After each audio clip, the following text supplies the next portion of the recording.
Ons gaan vanaand net een vers lees uit die woord van die Here, voorlopig hierdie vers, en dit is in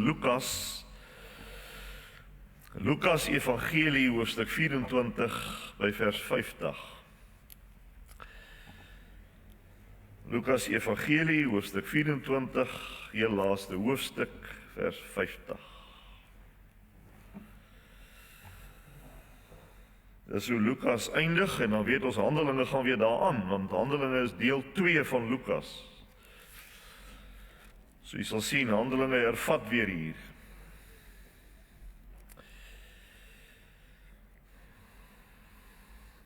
Daarna het hy hulle uit die stad uitgelei tot by Betanië. Daar het hy sy hande opgehef en hulle geseën. Terwyl hy hulle seën, het hy van hulle al weggegaan en is hy in die hemel opgeneem. Sober soos wat die Bybel altyd is. So geweldige gebeurtenis word met net daardie een sinnetjie beskryf. As dit die mense was wat die Bybel geskryf het, of die outeur was, dan sou dit 'n skouspelagtige beskrywing gewees het. Maar omdat dit die Heilige Gees is, wat die eintlike outeur van die skrif is dit net enkele sobere sinnetjies. Ons lees net tot sover saam, en dan gaan ons 'n hele klompie skrifgedeeltes nou in die woordbediening hanteer. Mense is geneig om te dink dat wat dit by die hemelvaart kom, dat die Bybel praat maar min daaroor, maar u gaan vanaand moontlik 'n soort van 'n verrassing kry deur te sien dat die skrif vol is, gepak is met die leer van die troonsbestuiging van die Messias.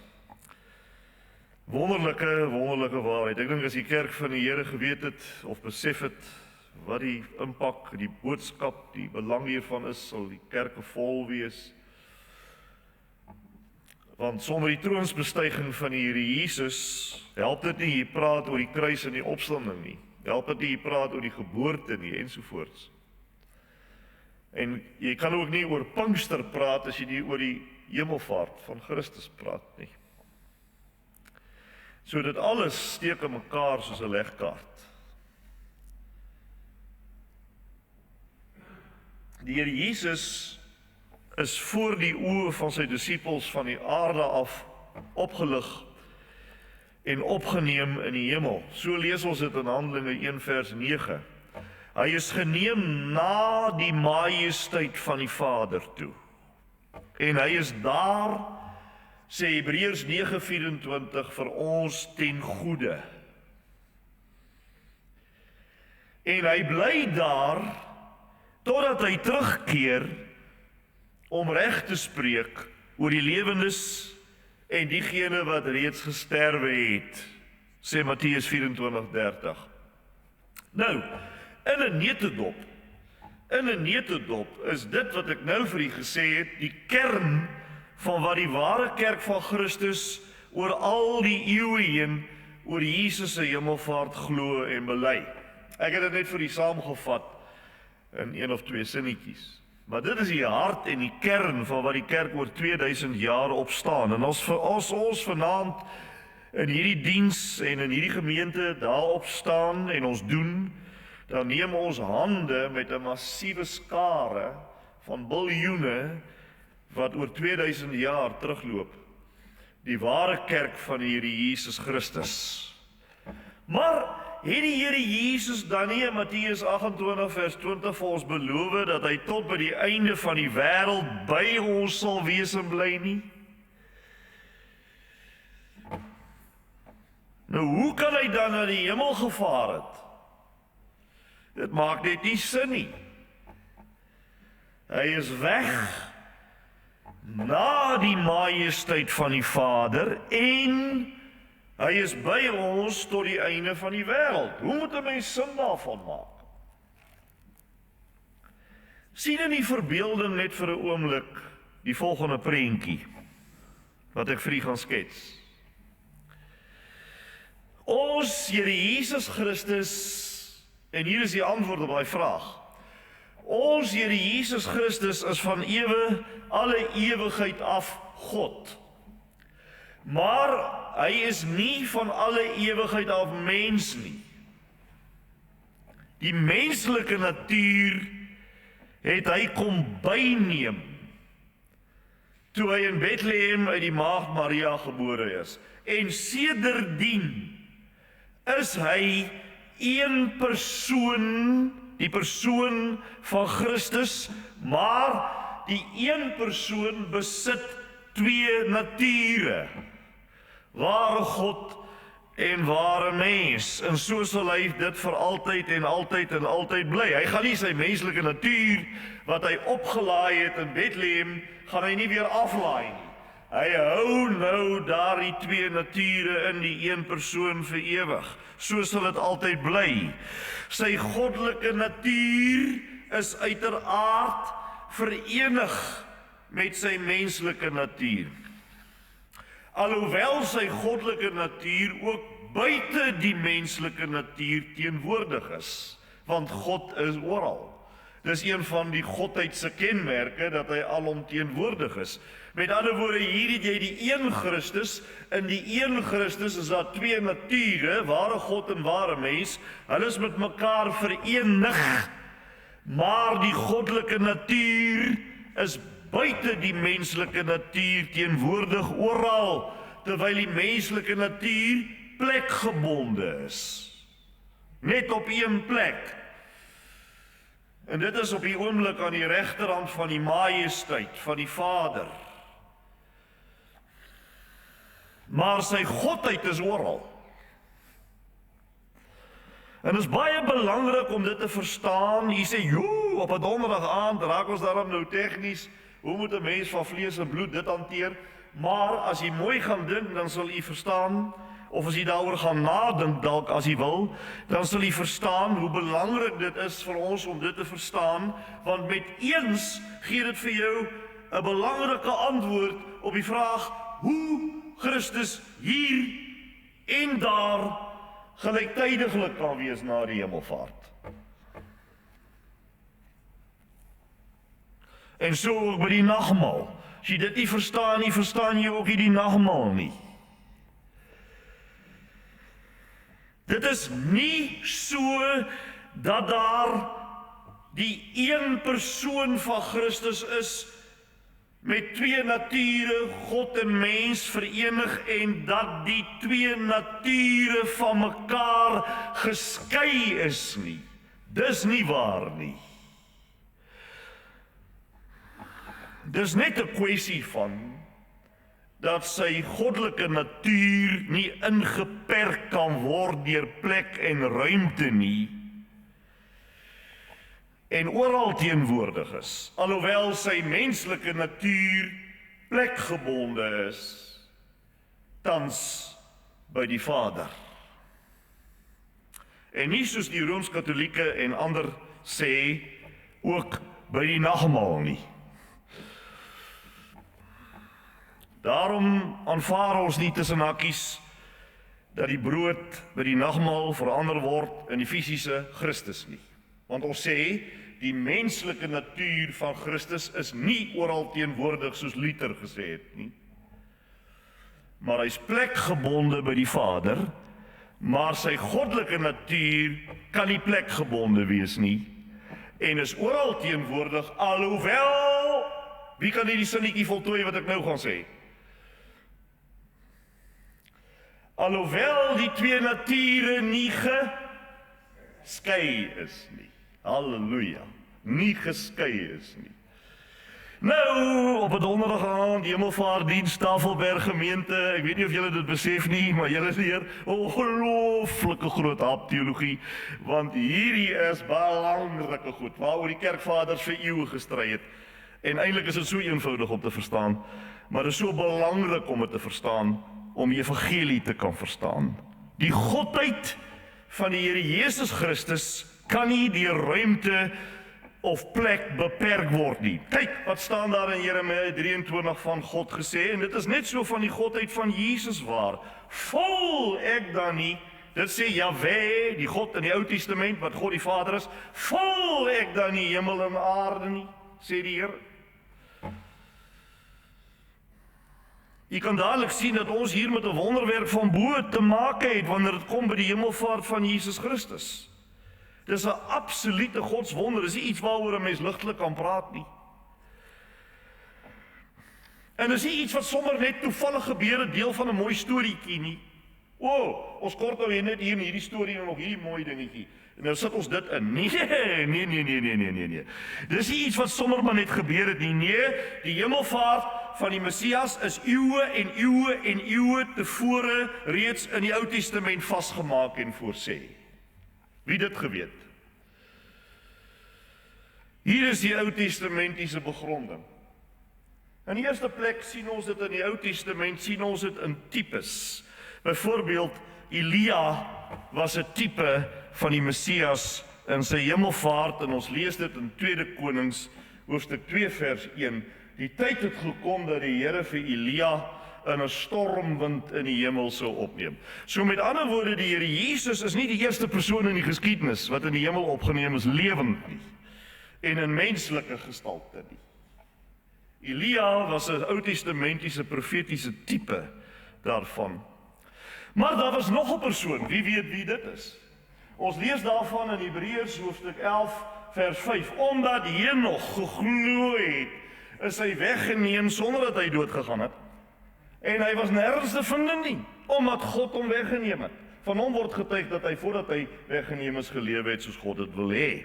So Henog was ook 'n Ou Testamentiese tipe van die Messias in sy hemelvaart. En dan lees ons in Psalm 68 vers 19 dat daar van die Messias gesê word, dis profeties gesê, die psalmdigter sê dit met die Heilige Gees op sy tong. Hy sê hy praat nie van God Jahwe nie, hy praat van die Messias. U het kruisgevangenes weggevoer, mense het vir u geskenke gebring, selfs die wat teen u in opstand was, toe het u opgegaan na die hoogte. Waar het dit in die Ou Testament gebeur? Nêrens. Toe het hy opgegaan na die hoogte om daar te woon, Here God. Met ander woorde, is nie 'n engel van wie hy praat nie, is ook nie 'n profeet van wie hy praat nie. Dis iemand wat opgevaar het, met ander woorde in menslike gestalte, daar sien jy hom, maar hy word Here God genoem, hy het ook 'n goddelike natuur. Dis die Messias van wie profeties gepraat word. Is dit nie? Jy weet, ek slaan nou 'n hoendervleis uit om te dink hoe wonderlik hierdie woord van God is, hoe wonderlik hierdie skrif is, hoe wonderlik die Heilige Gees hierdie woord vir ons gegee het. En jy weet, later kom Paulus in die Nuwe Testament in Efesiërs hoofstuk 4 vers 8 en dan maak hy hierdie skrifgedeelte op die Here Jesus van toepassing. So dis nie ek wat dit uit die Ou Testament op Jesus van toepassing maak nie. Dis Paulus wat dit van toepassing maak op Jesus. Hoor wat sê hy in Efesiërs 4 vers 8. Daarom sê die skrif, dis die Ou Testament, toe hy na die hoogte opgevaar het, nou haal hy Psalm 68 aan, het hy kruisgevangenes saamgeneem en gawes aan die mense gegee. Nou sê Paulus, hierdie uitdrukking, hy het opgevaar, dit veronderstel tog, dat hy eers neergedaal het, na wat laer is, naamlik na die aarde toe. Die een wat neergedaal het, is ook die een wat opgevaar het, en hierdie is my die kosbare sinnetjie hierdie, bo alle hemelruimtes uit. Dis hoekom die ouens met hulle ruimteskepe en al die goed wat hulle mee opgaan, kry hom nie. Hulle kry hom nie. Want die Bybel sê, hy het opgevaar bo alle hemelruimtes uit, my vriend. Hierdie is vir my so kosbaar, ek wil dit vasdruk, hierdie vers, om alles met sy teenwoordigheid vol te maak. Wat 'n boodskap, alles. As jy daar in jou kamertjie bid en dit voel vir jou, dit voel vir jou hier so alleen, en jy jou gebede slaan in die plafon vas, nee, slaan daai Bybel van jou oop by Efesiërs 4, lees daar. Daar staan dat hy met sy hemelvaart gegaan het en dat hy sedertdien alles met sy teenwoordigheid volmaak. Met ander woorde, jou kamertjie ook. Ons moet nie op gevoel gaan nie. Jou gevoel sê vir jou, waar is die Here nou? Waar is hy? Kyk hoe pateties is jy, man. Dis koud, man. Hy gaan klim in die bed, man. Dis koud. Jy hier sit te bid nie. Dis gevoel. Dis mens. Maar dan slaan jy jou Bybel op en sê, nee, wag so 'n bietjie gevoel. Laat ek vir jou onderrig gee uit God se woord. En voor jy dit weet, bid jy weer rustig. Jy sien hoe werk 'n mens geestelik? En dan in Psalm 110 sê die Ou Testament, die baie bekende messiaanse Psalm van Dawid, wat eintlik van die Heilige Gees is. Kyk hierdie ding wat hy sê. Hy sê, die Here het vir my Here gesê. Daar staan nie die koning in die Hebreëus nie. Daar staan, die Here het vir my, Here, kyk nou, God praat met God. Die Here het vir my, Here, gesê, kom sit aan my regterhand, en ek sal jou vyande aan jou onder. Kom sit aan my regterhand, en ek sal jou vyande, eeuw, voordat die Here Jesus op die aarde is, sê die Heilige Gees dit deur Dawid. En dan sê hy in Psalm 47 vers 6, die bekende Messiaanse Psalm, hy sê, God vaar op, kyk, God, die engel nie, God vaar op onder gejubel, die Here onder die geklank van die ramshoring. Hier sien ons met ander woorde reeds profeties, kan jy sien, die triomfanklike opvaart van die Messias koning, eeuwe der eeuwe, voordat die Here Jesus op die aarde was. Maar kom ons bly in die Ou Testament. Kyk na hierdie fascinerende profesie. Dit staan in Daniël 7, een van my geliefkoeste hoofstukke, soos jy weet, veral as jy woord en klank luister, sal jy dit weet. Daniël 7 verse 13 tot 14. Ek het in die naggesigte gesien, dis Daniël wat praat, ek het in die naggesigte gesien, en kyk, met die wolke van die hemel, en in oomblik as 'n mens dit lees, dan dink jy vorentoe, dit moet die wederkoms van die Here Jesus wees, wat hy nou gaan beskryf. Verkeerd, nie waar nie. Hy sê, ek het met die wolke van die hemel uiteengekom soos die seun van 'n mens. En hy het gekom tot by die oue van dae. En hulle het hom nader gebring voor hom. Aan hom is gegee heerskappy. Dis nou aan die seun van die mens wat na die oue van dae toegebring word. Aan hom is gegee. Onthou jy wat Jesus gesê het voor die hemelvaart? Aan my is gegee alle mag. Met ander woorde, van wie praat Daniël? Aan hom is gegee heerskappy en eer en koningskap. En al die volke, nasies en tale sal hom vereer. Sy heerskappy is 'n ewige heerskappy wat nie sal vergaan nie, en sy koninkryk een wat nie vernietig sal word nie. Is dit nie dierbaar nie, vriende? Jy soek dit nie in die Nuwe Testament nie, jy gaan kry hom in Daniël. Die hele pakket is daar. Maar dit is baie belangrik om dit te sien, dat dit wat hier beskrywe word, is nie Christus die Messias se wederkoms nie. Moenie jou nie laat mislei deur daai wolke nie. Dit is sy koms na die Vader toe. Het julle dit gesien? Sy troonsbestuiging in die hemel. Nog 'n profesie oor Jesus, die Messias, aan God se regterhand. Is ten slotte uit die Ou Testament, Psalm 24.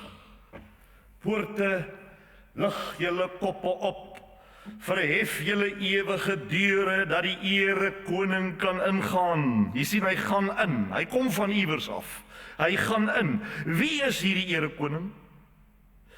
'n aardse koning? Dawid? Nee, Salomo nooit. Die Here sterk en geweldig, die Here geweldig in die stryd. Poorte, lig julle hoofde op.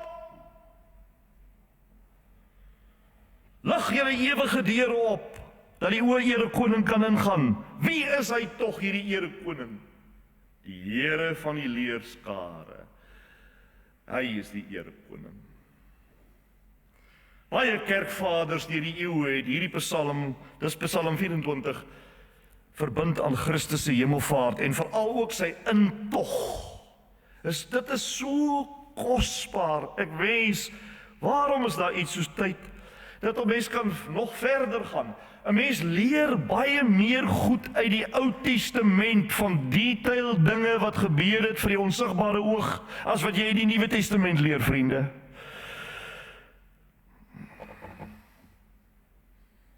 As jy wil weet, hoe moet die doop bedien word in die Nuwe Verbond, dan moet jy die Ou Testament lees. Waar die Ou Testament praat oor die messiaanse tyd. Ja, nie waar die Ou Testament praat oor die Ou Testament tyd nie. Waar die Ou Testament oor die messiaanse tyd praat. Dis ons tyd. En hy praat daar oor die posisie en plek van kindertjies van gelowiges. Gaan lees dit, veral die profeet Jesaja, jou moltang oop. Niemand oortuig jou weer anders nie. Jy haal hom uit die Ou Testament uit, vriende.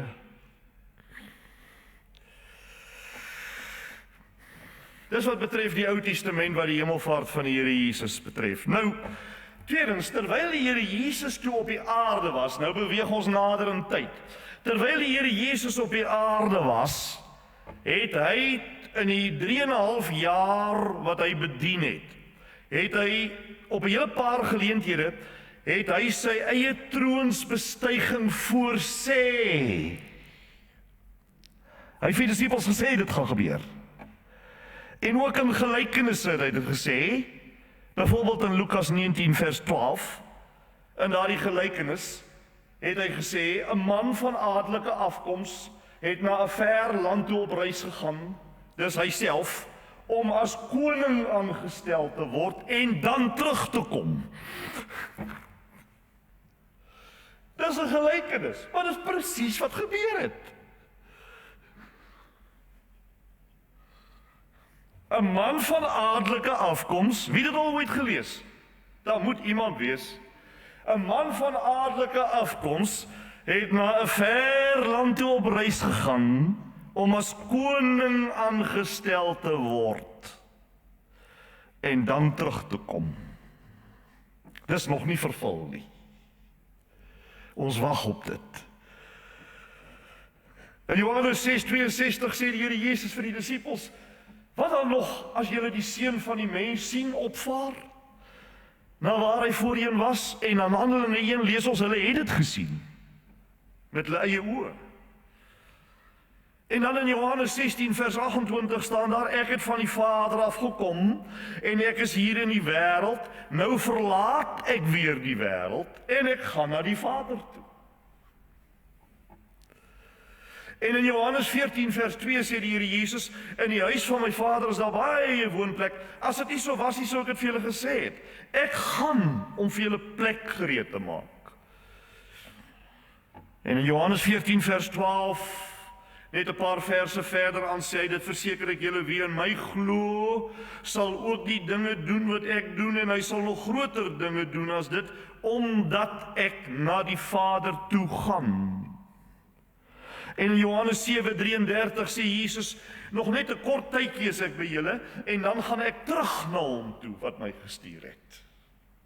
Hierdie keer gaan hy terug, ook met sy menslike natuur, wat hy in die begin nie gehad het nie.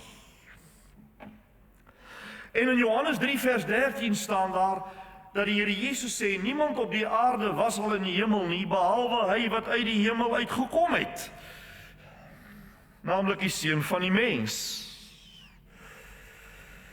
En in Lukas 23:43 sê die Here Jesus, hy antwoord hom, maak nou nie saak vir wie hy antwoord nie, maar kom ek sê maar vir wie hy antwoord die man wat langsom aan die kruis gehang het, die repentance, die een wat tot redding gekom het, en hy sê, ek verseker jou my boet, vandag sal jy saam met my in die paradys wees. Met ander woorde, ek gaan nie hier bly nie, vergeet dit.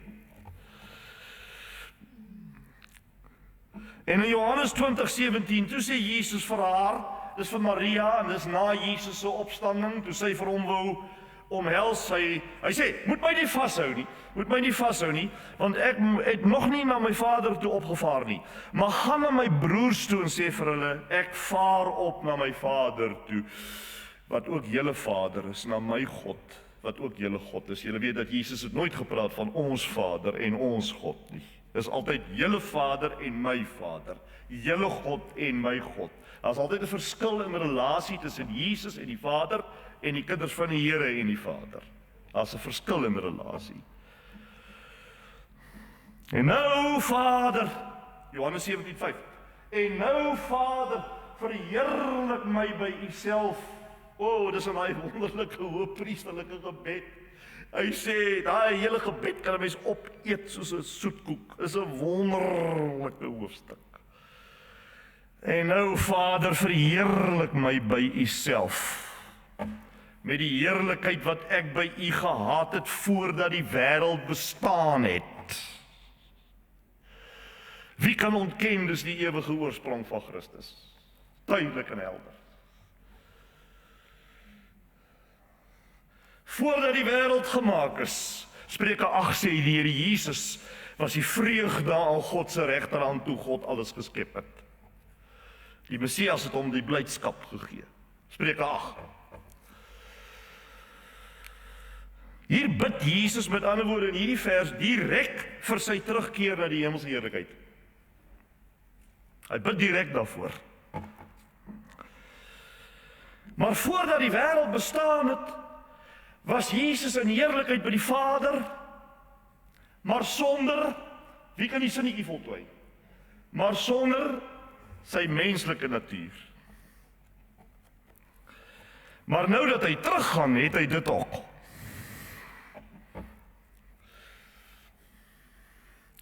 En dan in Lukas 9 vers 51, dan staan daar, toe die tyd nader gekom het dat hy in die hemel opgeneem sou word, het hy vasberade die pad na Jerusalem toe begin inslaan. Hier word die hemelvaart met ander woorde vroeg in Lukas reeds, hoofstuk 9 reeds, word die hemelvaart gewys as die einddoel van Jesus se aardse bediening. Dis waarheen alles gemik het. As vir iemand, sommer enige iemand vra, waarna toe het alles gemik van Jesus se aardse bediening, dan sal die mense vir jou sê die opstanding. Almal sal vir jou, ek waarborg jou. Party sal sê sy kruis, party sal sê sy opstanding. Nee, Lukas 9:51 sê die hemelvaart is die doel waarheen alles gemik het. Dan in die derde plek, ek het nou met u gepraat oor hoe die Ou Testament die hemelvaart voorsien het. Ek het met u gepraat oor hoe die Here Jesus dit voorsê het toe hy op die aarde rondgeloop het. Nou in die derde plek, die beskrywing van hoe die hemelvaart regtig gebeur het. Hoe dit regtig gebeur. Ons lees in die vers wat ons aan die begin van die woordbediening gelees het, in Lukas 24:50, maar dit is vir my so kosbaar. Hy sê, weet 'n mens kan 'n uur sit en net na hierdie verse staar. Jy staar net daarna en die tyd gaan so verby. Hy sê, daarna het hy hulle uit die stad is Jerusalem uitgelei tot by Betanië, sommer daar naby. Daar het hy sy hande opgehef en hulle geseën. Terwyl hy hulle seën, het hy van hulle al weggegaan en is hy in die hemel opgeneem. En dan dieselfde Lukas skryf dan in deel 2 van Lukas, en dis Handelinge 1 vers 9, dan sê hy, nadat hy dit gesê het, is hy opgeneem terwyl hulle dit sien. En 'n wolk het hom weggeneem. Sien jy waar kom die wolk van Daniël 7 in? 'n Wolk het hom weggeneem, sodat hulle hom nie langer kon sien nie. Sien jy hoe die Bybel presies pas? Soos 'n legkaart. Daar skuur niks. Daar's geen weerspreking, daar's geen weerstand nie. Hy pas soos 'n legkaart. En dan lees ons in die volgende versie, dis nog steeds Handelinge 1, dan lees ons in die volgende versie in vers 10, dan staan daar, en terwyl hy weggaan, hulle begon hulle hele lewens nooit so iets gesien nie. Dit is 'n belewenis. Terwyl hy weggaan en hulle nog stap, jy kan sê amper oop mond na die hemel staan en kyk, het daar skielik 2 mans in witte klere by hulle gestaan, dis engele, en die sê toe vir hulle, Galileërs, wat staan julle so na die hemel en kyk? Hierdie Jesus, waarvan julle af na die hemel toe opgeneem is, sal net so terugkom. Met ander woorde, hoe gaan hy terugkom? In sy menslike wat? Natuur. Hy gaan net so terugkom, soos julle hom na die hemel toe sien opgaan het.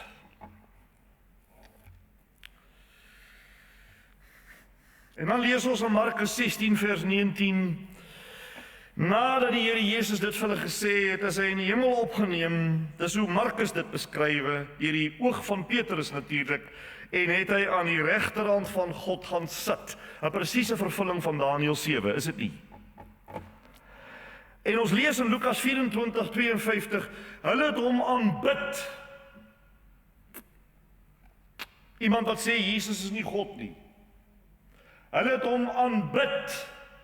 En met groot, nou moet u weet, ek weet nie wie van u uit my tyd uitkom nie, en ouer, en 'n bietjie jonger, maar u sal weet hoe dit gegaan het op die trein, wanneer mamma haar seun afsien wat weermag toe gaan.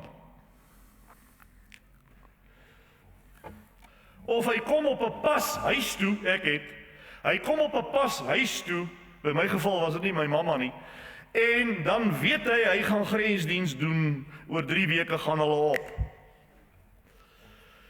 En mamma weet nie, of vrou lief weet nie, of sy hom ooit weer sien nie. Dit was 'n tranendal. Maar toe hierdie afskeid plaasvind,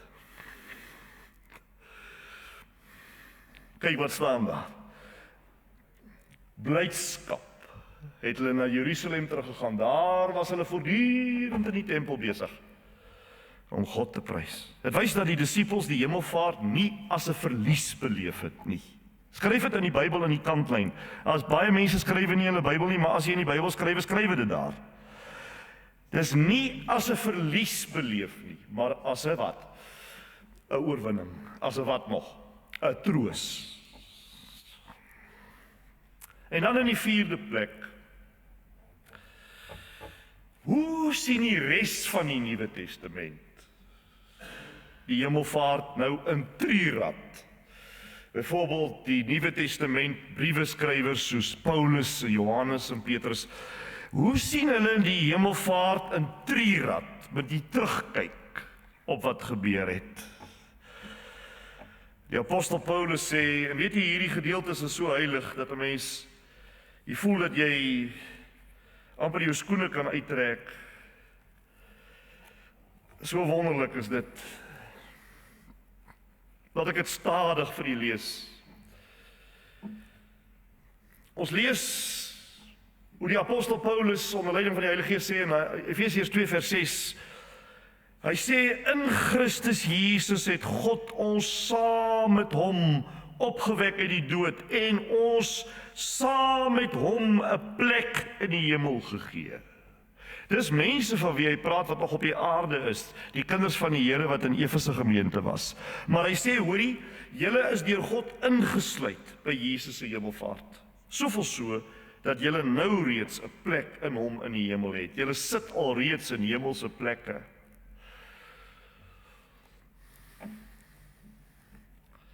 En dan skryf hy dieselfde Paulus vir Timoteus, in 1 Timoteus 3 vers 6, hy sê, dit staan bo alle teespraak, dat die geopenbaarde waarheid van ons godsdienst geweldig groot is. En wat is dit in 'n neutedop sê hy? Hy sê, as mens het Jesus in die wêreld gekom. Deur die Heilige Gees is dit bevestig dat die reg aan sy kant is. Aan engele het hy verskyn, aan die nasies is hy verkondig, in die wêreld is hy geglo, en in die heerlikheid is hy opgeneem. En dan gaan ons na die einde toe, na Openbaring toe, in Openbaring 3:21, dan staan daar, elkeen wat die oorwinning behaal, dis Jesus se eie woorde aan Johannes daar, elkeen wat die oorwinning behaal, sal ek saam met my op my troon laat sit. Jy sien weer die ingesluit wees by Jesus se posisie van die kinders van die Here. Net soos ek ook die oorwinning behaal het en saam met my Vader op sy troon gaan sit het.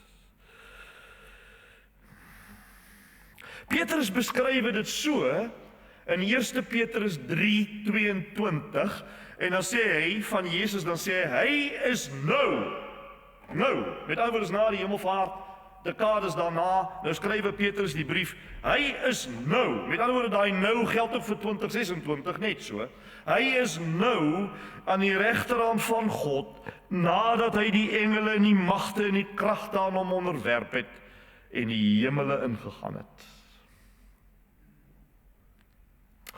En natuurlik moenie die Hebreërskrywer vergeet nie. Ons weet nie wie die Hebreërskrywer was nie, die vermoede deur die kerk van al die eeue was dat dit Paulus was, maar ons weet nie want hy het nie daar geteken nie. Maar in Hebreërs 9:24 staan daar, Christus het nie ingegaan in 'n heiligdom, en nou verwys hy na die hoëpriester in die Ou Testament, die tempel daar. Christus het nie ingegaan in 'n heiligdom wat deur mense gemaak is en wat net 'n namaaksel van die waarheid is nie. Nee, hy het in die hemel self ingegaan om nou terwille van ons voor God te verskyn. Wow, dit is nou een van hulle. Hy sê, vergeet daai oud, want onthou die Hebreërs skrywe vir die Joodse Christene wat wou teruggaan na die Ou Testament bedeling toe. Hulle was teleurgesteld met die evangelie. En toe wil hulle teruggaan na die priesterstelsel toe. Dit was nog voor die tempel verwoes is. Maar die Hebreërs skrywer wys vir hulle, waarom is julle so dom? Ons bedeling is nou baie beter, man. Hierdie menslike priesters gaan net in 'n tempel in, maar Christus het in die hemel self ingegaan. En hy verskyn nou terwille van ons voor die Vader.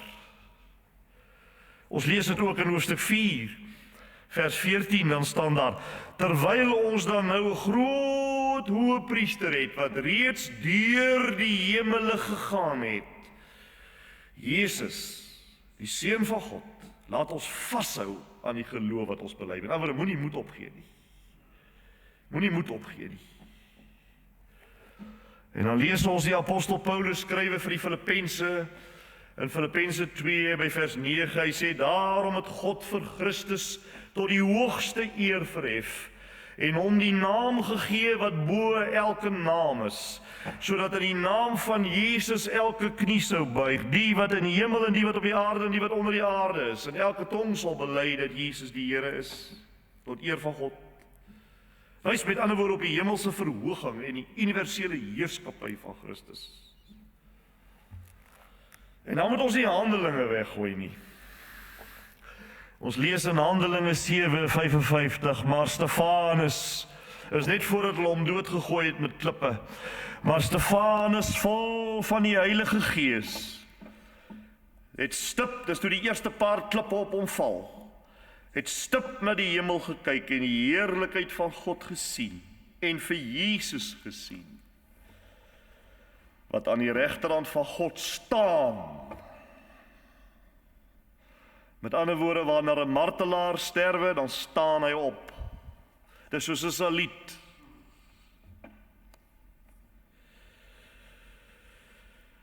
En hy het gesê, kyk, ek sien die hemel geopen en die Seun van die mens aan die regterhand van God staan. Vader, Here, moenie hulle hierdie sonde toereken nie. En daarmee het hy gesterf. 'n wonderlike bevestiging, vriende, dat Christus werklik in heerlikheid regeer. Kan jy dit begryp? Nee, natuurlik kan ons nie, maar ons moet iets daarvan tog op 'n manier wel kan begryp, in die sin van deur die geloof verstaan, omdat die Bybel dit sê, moet ons tog. Hy regeer werklik in heerlikheid. Paulus sê vir die Kolossense in Kolossense 3 vers 1 en 2, hy sê, aangesien julle saam met Christus opgewek is, soek die dinge daarbo waar hy is, waar hy aan die regterhand van God sit. Bedink die dinge wat daar is, nie die dinge wat hier is nie. Dink wat 'n geweldige verskil dit in 'n mens se lewe maak, as jy op die punt kan kom om dit te doen.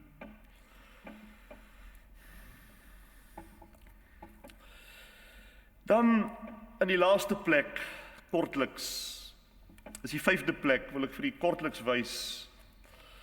Ons sluit daarmee. Ek wil vir u laat sien in die laaste plek, wat die hemelvaart, met ander woorde die posisie wat Jesus nou beklee, wat dit vir ons persoonlik beteken. Wat beteken dit vir ons persoonlik? En dan wil ek net 'n paar kort punte noem. Die eerste wat ek wil noem is, die eerste, kom ons sê waarde, hoe moet 'n mens dit stel? Die eerste betekenis wat Christus se hemelvaart, sy posisie wat hy het nou, wat dit vir my persoonlik beteken, is dat ek nou 'n voorspraak by die Vader het. Ek het 'n advokaat by die Vader. Ek het 'n pleitbesorger by die Vader. Ons lees in 1 Johannes 2 vers 1, indien enige een sondig, ons het 'n voorspraak by die Vader, Jesus Christus die regverdige.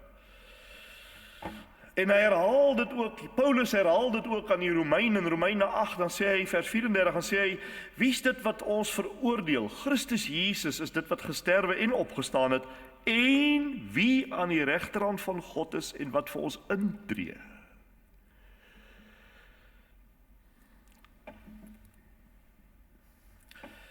Die tweede wat ek vir u wil noem is,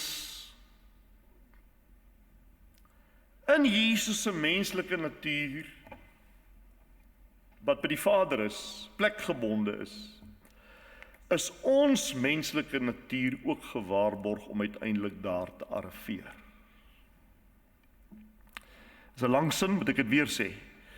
In Jesus se menslike natuur wat by die Vader is ons menslike natuur gewaarborg om uiteindelik ook daar te arriveer. Dis soos 'n pand wat vir ons gehou word.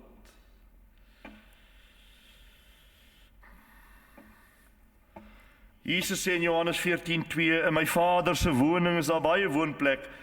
Ek gaan daarheen om vir julle plek gereed te maak, het ons nou gelees. Maar hy sê ook in Johannes 17:24, hy sê, Vader, ek begeer dat hulle wat u aan my gegee het, by my sal wees, en my heerlikheid sal sien. Met ander woorde, hulle moet by my kom. So 'n kwessie van tyd net. En in Efesiërs 2 vers 6, ja, in Christus Jesus het hy ons saam met hom opgewek uit die dood en ons saam met hom 'n plek in die hemel gegee. Dis reeds 'n feit, met ander woorde. Die derde waarde wat ek vir u wil noem is dit. Nou is die Heilige Gees regtig aan ons gegee. Regtig, werklik aan ons gegee. Dis hoekom ek aan die begin gesê het, jy kan nie oor Pinkster praat as jy nie oor hemelvaart praat nie. En jy moet in die volgorde wees. Dis hoekom in die kerklike jaar het ons eers Kersfees, dan Goeie Vrydag, dan Paase, dan Hemelvaart, dan Pinkster.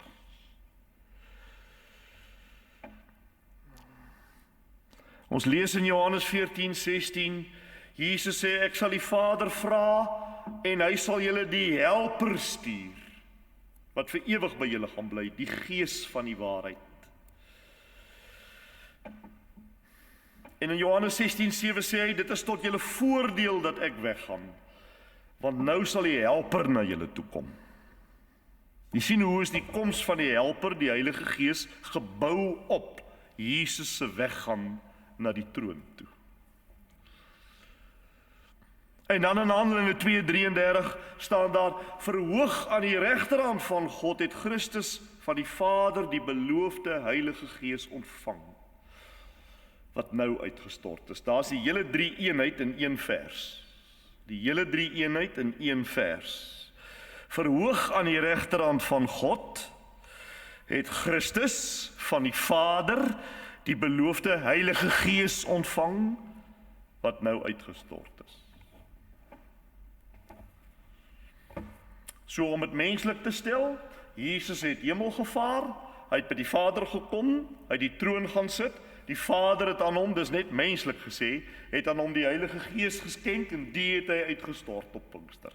Dis net 'n menslike voorstelling. En dan in Johannes 15:26 sê Jesus, wanneer die helper kom wat ek vir julle van die Vader sal stuur, die Gees van die waarheid wat van die Vader uitgaan, sal hy van my getuig. Dis die Heilige Gees se werk om van Christus te getuig. En dan vierdens, ons het nou gawes ontvang. Ons het gawes nou ontvang van die Heilige Gees. Dis die vers wat ek net nou vir u gelees het, laat ons hom maar weer bekyk. Daar staan in Efesiërs 4 vers 8, Paulus sê, daarom sê die skrif, toe hy na die hoogte opgevaar het, het hy kruisgevangenes saamgeneem en gawes aan die mense gegee. En wat daarop volg. Gawes. In die 5de plek, ons het nou ook beskerming en bewaring ontvang teen die vyande van die evangelie. Ons het vyande, vriende, ons het die duiwel, ons het die wêreld en ons het die vlees. Elke Christen het verbete vyande. Maar ons het beskerming en bewaring teen hierdie vyande ontvang. Weer terug na Psalm 110 toe wat ons aan die begin gelees het. Kom sit aan my regterhand en ek sal jou vyande aan jou onderwerp. En Hebreërs 1 vers 3, nadat hy die reiniging van ons sondes deur homself bewerk het, het hy gaan sit aan die regterhand van die majesteit in die hoogte. Dit verbind, kan jy sien, die hemelvaart direk aan die voltooide werk van Jesus aan die kruis. En natuurlik, Matteus 28, hoe kun jy dit mis? Aan my is gegee alle mag. Dit is 'n direkte troostwoord vanuit Jesus se hemelvaart vir ons. En dan 1 Korintiërs 15 sê, hy moet as koning heers, totdat die Vader al sy vyande hom onderwerp het. Kyk, hoe sluit dit aan by Psalm 110. En Hebreërs 7, daarom kan hy volkome red, die wat deur hom tot God gaan, omdat hy altyd leef om vir hulle in te tree. Volkome red. Volkome red.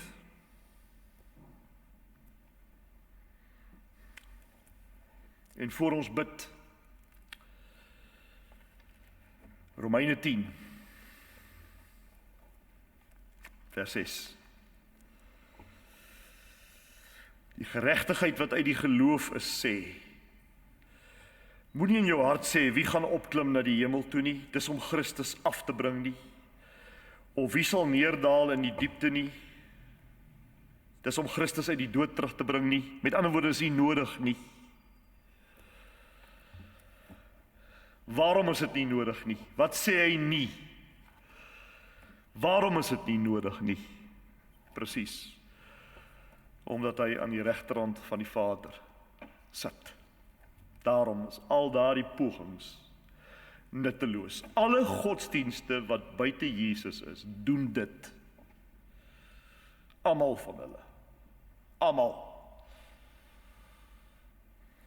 Almal wend pogings aan om die geregtigheid te kry.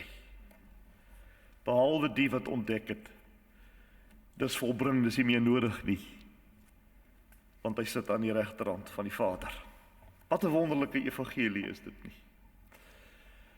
Wat ons so bevoorreg is om te mag bely. Amen. Kom ons bid saam.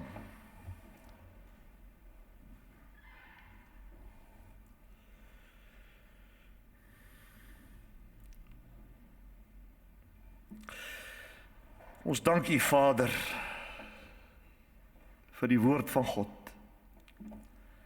Here, ons het vanaand niks van 'n mens gehoor nie. Niks. Nie een idee of gedagte nie. Net die woord van God. Net die skrif. Dis net die skrif, Here, wat vir ons opvoed, wat vir ons die waarheid bedien. Net die skrif. Ons dank U dat ons Here Jesus waarlik opgevaar het na die regterhand. Soos die skrif getuig. Dat hy intree, dat ons 'n voorspraak het, 'n hoëpriester het, staan daar. En wat ons nie gelees het nie, is dat die Romeine 8 sê, dat niks ons van sy liefde kan skei nie. Ons prys U vir hierdie wonderlike fees, die fees van die hemelvaart vandag. Vir die gawe van die Heilige Gees wat uitgestort is, waaroor ons binnekort gaan nadink. Volgende week en volgende Sondag. U alleen kom toe die eer en aanbidding deur Jesus Christus, Vader. Amen.